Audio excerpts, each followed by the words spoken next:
Alors les amis, que se passe-t-il entre Ousmane Sonko et Bassirou Diomaye Faye, président et premier ministre respectifs du Sénégal? Parce qu'il faut savoir que ces deux personnages, à la base, étaient les meilleurs amis du monde. Ils vivaient une parfaite idylle d'amitié, tout simplement. Mais depuis quelques temps, depuis quelques jours, quelques semaines déjà, on sent que les tensions entre les deux personnalités, entre le premier ministre et le président, se sont accentuées. Récemment encore, Ousmane Sonko, qui est donc le premier ministre, a fait une sortie où il a clairement indexé le président de la République en disant que ce dernier ne lui laissait pas la capacité de gouverner comme il le souhaite. Alors, je pense qu'il fallait s'y attendre, c'était évident. Moi, depuis le début, je savais que cette relation ne devait pas donner quelque chose de bon à long terme, parce que dans le fond, il y en a un qui était destiné à être président du Sénégal et l'autre qui ne l'était pas. Parce qu'il faut savoir que très concrètement, celui qui devait être élu, la personne qui était mise en avant par le peuple sénégalais pour la présidentielle, c'était bien Ousmane Sonko. C'est Ousmane Sonko qui était censé prendre le pouvoir après Macky Sall. Mais vu que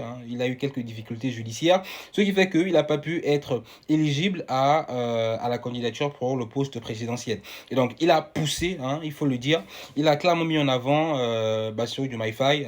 Voilà, c'est la personne qu'il a recommandé à tous ses partisans, tous ses sympathisants, toutes les personnes qui étaient derrière lui de voter, tout simplement pour lui, pour Bassirou Diomaye Faye. Et donc, Ousmane Sonko est aujourd'hui Premier ministre. Simplement, c'est un acte de reconnaissance de la part de Bassirou Diomaye Faye, qui est au pouvoir aujourd'hui grâce à Ousmane Sonko. Donc, dans le fond, on a un cerveau, Ousmane Sonko, et quelqu'un qui est là par concours de circonstances, simplement, Bassirou Diomaye Faye. Et donc, c'était évident à terme de voir que cette relation ne puisse malheureusement pas tenir énormément de temps. Alors là, j'ai pas forcément eu le temps de prendre les différents éléments pour bien analyser à froid tout ça, pour en parler. De toute façon, je ferai une vidéo dessus, je pense, demain dans les prochains jours, où on essaiera d'analyser de façon beaucoup plus précise cette relation et les raisons de cette tension entre ces deux personnalités-là. Donc, vous, qu'est-ce que vous en pensez? N'hésitez pas à me dire dans l'espace commentaire, je lirai. Ça peut être intéressant aussi d'avoir vos avis. Et donc, n'oubliez surtout pas de vous abonner également.